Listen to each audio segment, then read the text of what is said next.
Hey guys, welcome to my first Resto Druid guide on how to heal every boss in Halls of Infusion. In this video, I will pretty much just be going over myself healing these bosses and kind of commenting on the things that I'm doing to hopefully help out. So let's get into it. Okay, so first let's go over my talents. It's a pretty standard Druid talents. On the right side, I take Incarnation Tree of Life. In a lot of dungeons, I actually like taking Convoke, but for this dungeon specifically, on Tyran, I definitely take Incarn, just to be safe. Because as long as you can heal through all these bosses, you will pretty much time the key on Tyran. Assuming that you do the most efficient route. For the left tree, the first notable thing is make sure you take Poison Cleanse, obviously. I like taking Wild Charge for this dungeon because on the first boss it's very useful. If you get the debuff, you want to be able to Wild Charge to your teammates. Make sure you take Ursula's Vortex so that you can help with the Frog, Trash, and boss. I took Innervate for this key because I never healed a 19 before, so I didn't know if I needed it, but I actually did not end up needing it. I accidentally popped it at the beginning when I was trying to press something else, and then I ended up not having it for the fight, and it didn't really matter. But if you don't need Innervate, you can definitely go for a more aggressive talent by taking Heart of the Wild, and you will do a lot more damage. I generally like to take Heart of the Wild, but just for the sake of this key and me being able to get through it for us to time it, I took the very safe build. For Trinkets, I ran OCE because 3 other people had it, but you can also run Icon for big throughput, and then your second trinket can either be OCE or I really like to run Ward because our Shadow Priest and Mage sometimes don't have defensives, and I just like to have it available. And yeah, so let's get into the gameplay. So pretty much for the first boss, on every single AoE you want to have a CD up. On the first one here, we had our Og use Zephyr, so I didn't have to use anything. I just used Wild Growth. I usually put Life Bloom on myself and someone else, whoever's the squishiest usually, just because I want my Wild Growth to tick faster. It really depends on the fight, but on this fight specifically, I like to have Life Bloom on myself and whoever's squishiest. This next one was a little trickier because we still had ads up and there were swirlies all over the place, so I did not get a Wild Growth hit on the priest, but he had his own personal, so we're good.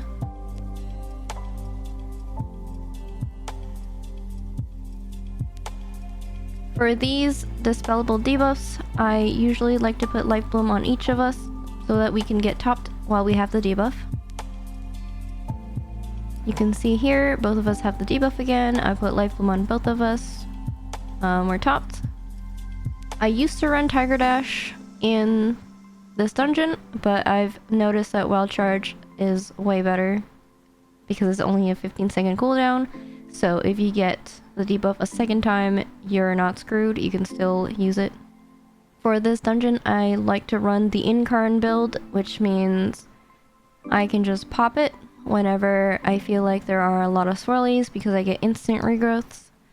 Technically, the extra regrowths I'm doing are not really necessary if we're not going to die, but this was pretty much our first time doing a Halls 19, so I just wanted to be safe. You can definitely min-max a lot more damage if you are sure that people aren't going to die to the ticks if they're not topped immediately.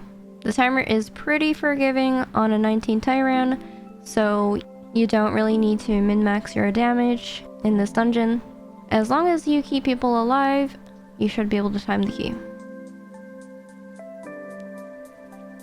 This is the most sketchy one because we usually mass dispel the very first dot and I don't have anyone to Wild Charge to. But as long as you survive that, you should be good. I used Flourish for this one and also got my Incarn proc. And then I'm just using my extra Incarn procs to Wrath the boss more, just for more damage. If you're in comms with your group, you can also just keep reminding them to stand in your F-flow, because it does make a night and day difference. They will get topped a lot faster if they stand in your green. It's pretty much the same pattern again. I just try to put life blooms on people with the debuff and make sure they're topped as I run over. I get spatial here, which is really nice. It's really good to track people's defensives, because now I can see everyone has defensive, so I don't really need to pop anything else myself. And here it comes. This is where I pop Flourish. Mage didn't have anything left except Mass Barrier, so he actually almost died there. And yeah, as you can see, as long as you have a CD up or personals for every single wave of AoE, and then you have life bloom up for people with the debuff, you should be able to kill this boss. The frog boss is pretty simple. You just have to make sure people are in your F-flow every single time. It's pretty much the same healing profile as the first boss. You have a big AoE in this phase. You just have to make sure you pop defensives because it's more bursty.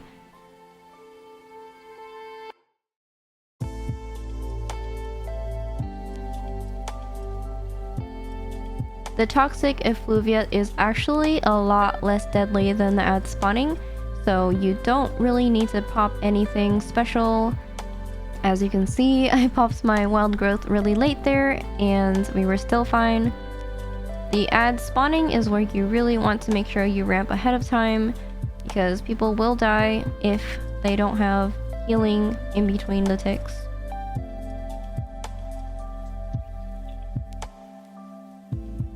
I usually drop an Ursul's Vortex for every other frog phase, just to help the tank out, because he won't have grip sigil for every single one. I'm using ward for this dungeon, so on the ad phases where the priest doesn't have a personal, I just ward him. It's pretty much the same pattern. You just want to DPS as much as possible in between. You set up your hots and your wild growth in between, and then as long as you bear firm, you should not die.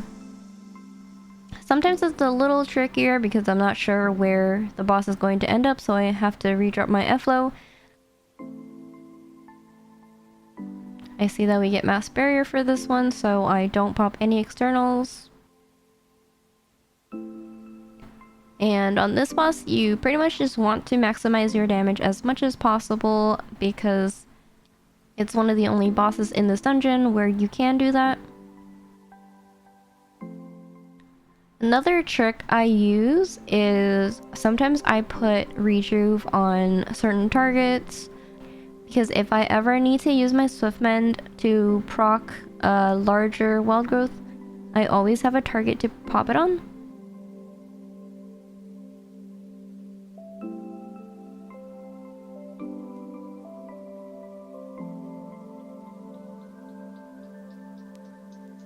Alright, and now here's the boss that people are probably most curious about.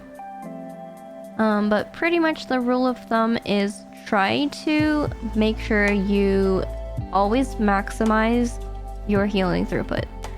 So that means you always try to Swift Mend before you wild growth as much as you can. Don't worry if people drop that low sometimes, because as long as you have your throughput coming, people will always get topped. On this boss, I like to send my ward and my bark off cooldown on whoever is weak in the moment. It's usually the priest or the mage. Whenever I have bark skin, I like to put life bloom on 2 other DPS. However, when I don't have bark skin on myself, I like to put life bloom on myself and 1 other DPS. The reason is because not only do I top myself, but also I make my hots tick faster. So if I put life bloom on myself and then wild growth takes really fast on everyone, I will top people very easily.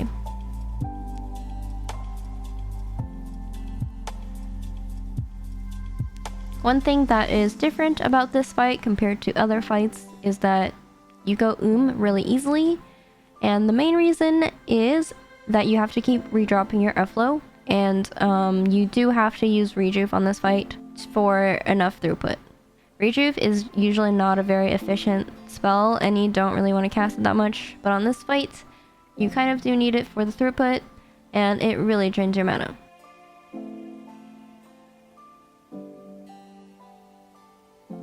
So you want to avoid redropping your F-flow as much as possible.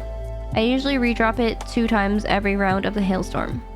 So I try to redrop it once for the Glacial Surge, and then I redrop it another time when we go hiding, if I really need to.